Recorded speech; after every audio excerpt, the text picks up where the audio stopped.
Hello friends, लज्जत जेवणाचीमध्ये आज तुमचं स्वागत आहे. आज मी दाखवणार आहे तुम्हाला स्पेशल डिश ज्याच्यामध्ये लागतात फक्त 2 इन्ग्रेडियंट्स, कोको पावडर आणि कंडेन्स्ड मिल्क. सर्वात आधी एका ग्लास बाउलमध्ये मी घेतला आहे 250 ग्रॅम्स कंडेन्स्ड मिल्क. आणि जसं आपण चॉकलेट मेल्ट करून घेतो तसं एका भांड्यात पाणी घेऊन त्यावर ग्लास बोल ठेवून मी कंडेन्स्ड मिल्क पातळ करून घेणार आहे. हे पहा, सॉफ्ट, बॅटरी, सिल्की कंडेन्स्ड मिल्कने किती काही बनवू शकतो. किती अशा रेसिपीज आहेत. मिठाई बनवता येते. हे येणाऱ्या पुढच्या रेसिपीजमध्ये मी तुम्हाला कंडेन्स्ड मिल्कच्या नक्की मिठाई वगैरे बनवून दाखवीन. तर पाहत राहा लज्जत जेवणाची.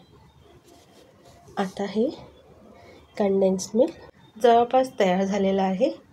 जेव्हा यामध्ये छोटे छोटे बबल्स दिसायला लागतील तेव्हा ते गॅसवरून साईडला काढून ठेवा. आता मी घेते 100 ग्रॅम कोको पावडर. ही पावडर आपण चाळणीमध्ये चाळून घेऊया. थोडी थोडी करून कंडेन्स्ड मिल्कमध्ये मिक्स करत राहा ह्याप्रमाणे.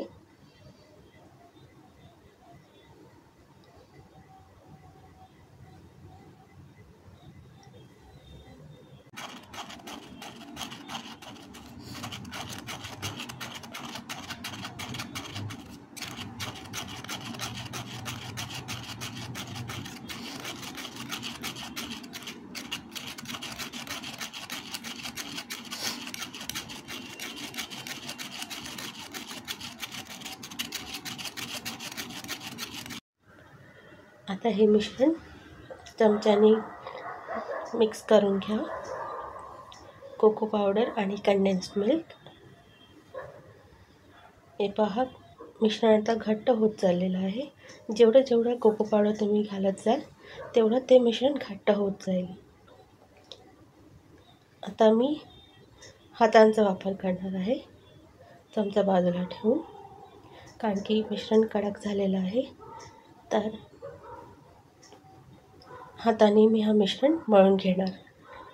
पण जरा सांभाळूनच, कारण की कंडेन्स्ड मिल्क अजूनही गरम आहे. ह्याच्यात ते दिसणार नाही, पण जेव्हा तुम्ही मळायला जाल तेव्हा कंडेन्स्ड मिल्क अतिशय गरम असतो. कंडेन्स्ड मिल्क, कोको पावडर आणि बटर यांचं मिश्रण तयार करून ब्राझीलमध्ये ब्रिगॅडेरियोसची रेसिपीज बनवले जातात. ब्रिगॅडेरियोसची बऱ्याच काही रेसिपीज आहेत जे पुढच्या येणाऱ्या रेसिपीजमध्ये मी तुम्हाला बनवून दाखवणार आहे. वेगवेगळ्या इन्ग्रेडियंट्सनी ब्रिगॅडेरियोस तयार केले जातात, पण यांचा बेस जे असतो ते बेस आहे कंडेन्स्ड मिल्क. ऑलरेडी मी एक ब्रिगॅडेरियोसची रेसिपी अपलोड केलेली आहे, तुम्ही मागील व्हिडिओजमध्ये बघू शकता. आता हे मिश्रण मी मळून घेत आहे याप्रमाणे. कंडेन्स्ड मिल्क हाताळताना थोडं सावधान बाळगून घ्या, कारण की हे मिश्रण वाटत नाही पण आतून खूपच गरम असतं.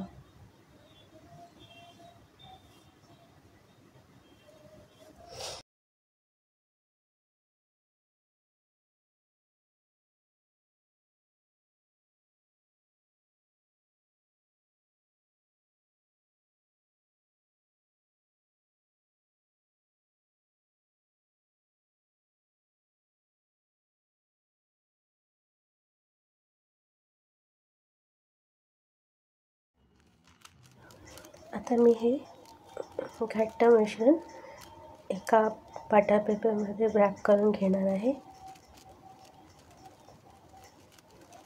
आणि 1 तासासाठी फ्रीजमध्ये ठेवणार.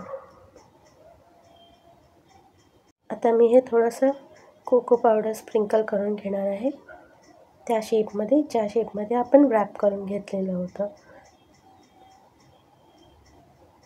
हे बघा, ह्यावर मी कोको पावडर स्प्रिंकल करणार आहे, ज्याच्यामुळे आपल्याला कटिंग करणं इझी पडेल. जे जास्तच घट्ट झाले असेल तर नाईफ एका गरम पाण्यात थोड्या वेळ ठेवून मग ते पुसून घ्या आणि मग त्या नाईफने कट करा, म्हणजे ते व्यवस्थित स्मूथली कट करता येईल. हे पहा, याप्रमाणे आधी मी रेक्टँगल कट करून घेते आणि क्रॉस स्क्वेअर कट करून घेईन.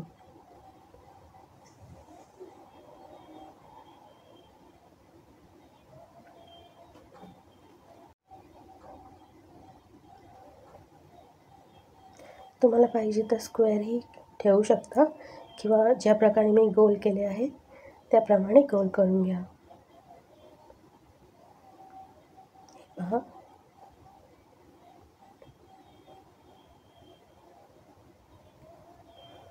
आता जी गोल केलेले आहेत त्याच्यावर मी थोडं कोको पावडर स्प्रिंकल करणार आहे.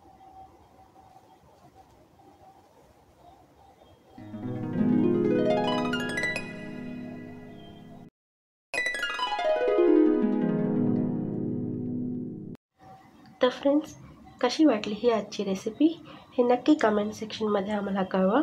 नसेल आवडली तरीही कळवा. आणि हो, लाईक, शेअर अँड सबस्क्राईब असेच मस्त मस्त रेसिपी घेऊन येणार आहे तुमच्या लाडका चॅनलमध्ये लज्जत जेवणाची. तोपर्यंत बाय.